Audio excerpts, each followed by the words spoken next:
Novak, that wasn't an easy match today. When you get out of a match like this, is it just happy you've won, or you're a bit maybe concerned of some parts of your game, or? Well, I'm pleased to get the job done in 3 sets, but there were things that I definitely didn't like in my game today. Too many unforced errors from the first or second shot in the rally. But credit to Steve for playing a lot of variety and mixing up the pace. Very low slice. It's not easy because he's very quick, so he anticipates the play very well. I thought I started great.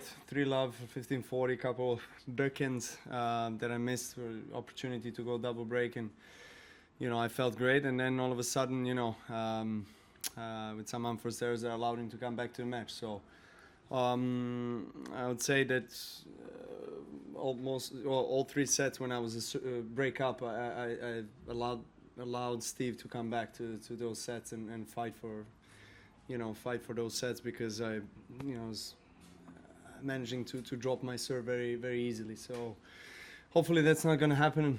In the following rounds, the matches will get tougher, and but it's kind of expected at the beginning that you are a bit rusty on the court, and hopefully things will get better.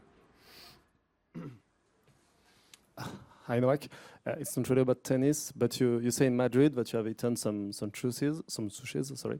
But you also say that you are vegetarian. So are you vegetarian or not? Just to know it. Yes, I am. Yes. Okay. Thank you.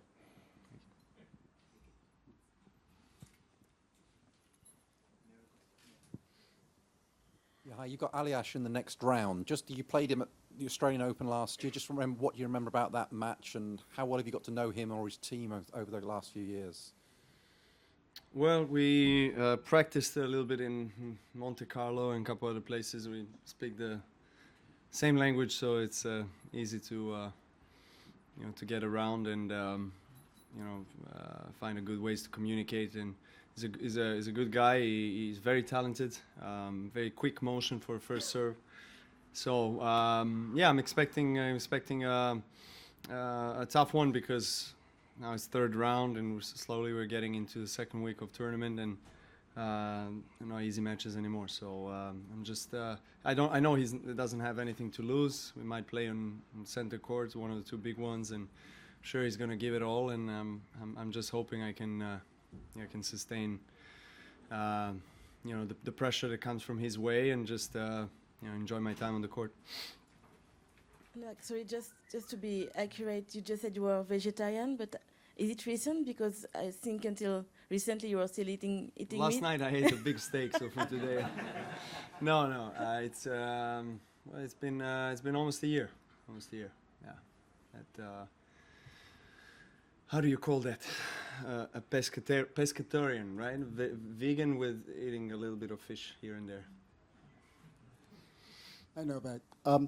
When you started out with Boris, a lot of people said, "Man, this won't last very long." In the meantime, getting elite players, Grand Slam winners, as coaches became a trend. But now there's no Lendl, there's no Connors, there's no Edberg, there's no Mauresmo, but there's still Boris. And you have had very good results. Talk about, please, the difficulty of top champions becoming coaches, and why does it work so well with you and Boris? Well, I think the top players try to find new ways of inspiring themselves and sharing the experience and learning from the all-time greats. As you mentioned some names, and that Boris Becker is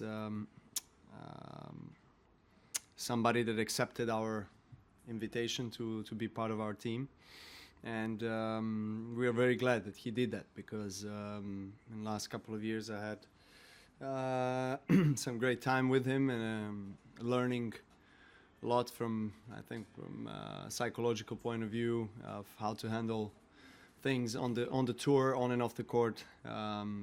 As I've mentioned many times before, he's somebody that has experienced personally himself those particular ups and downs, and the challenges and expectations, so he can and he did convey that kind of knowledge and energy and experience that he had in the past to me and to all the team. And his contribution to the team is definitely big, and so everything works in harmony so far. How long it is going to go for, we don't know. We go year by year, and you know, I'm glad that Boris, you know, wants to keep going. So at the end of this year, we'll see if he goes for another year.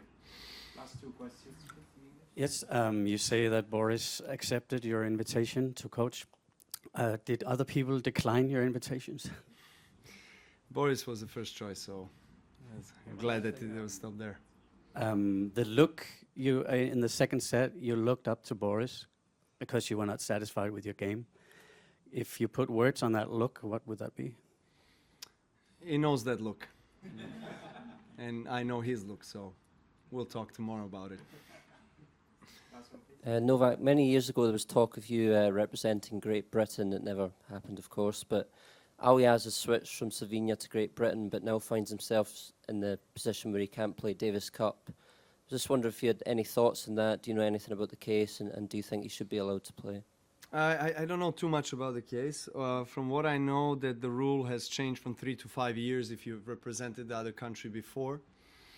If you played, for example, a Davis Cup for one country and then you switch to another country, now you have to wait 5 years, which I think it's a bit too long. 3 years is fair enough, but 5 is a bit too much. But again, those are the rules. That's I think his scenario. I don't know whether or not he played for Slovenia before. Maybe that's the case. Thank you very much. Thank you. Continue in service.